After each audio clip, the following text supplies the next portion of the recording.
The reason gold is so important, gold and silver, is because gold and silver is God's money. It's money made by God. And then in 1971, the U.S. government, under President Nixon, took God's money and turned it into man-made money. Never in the history of the world, this is the thing, never in the history of the world has this ever happened.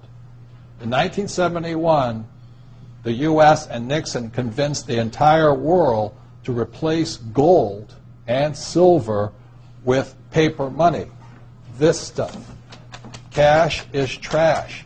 So the reason we have so much volatility in the world today is historically, since the time of the Romans and the Greeks and the French and the English and the Germans, every time they have taken God's money, like silver here, and replaced it with man-made money, there's been economic volatility. Now the problem is, so the dollar is going to keep dropping. So one of the reasons I can predict what's going to happen is I can predict the dollar will keep dropping simply because the U.S. government and now the euro, the European central banks, are printing so much of this trash. So you'll see gold going up in price, oil going up in price, real estate going up in price, because this is trash. So that's what happened in 1971. It's happened throughout history. And the reason this current election doesn't make any difference is the only person that can put this back in place is a strong, charismatic leader.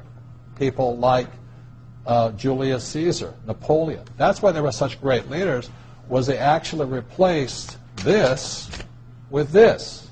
Unfortunately, we do not have that person among the candidates. I know Ron Paul, philosophically, I agree with him as closely as possible, but unfortunately I don't think Ron Paul has the chutzpah, as my Jewish friends would say, to change this whole thing. So there will be more this printed than ever before, which means the dollar keeps coming down and other things keep going up. And that's really what's going to happen.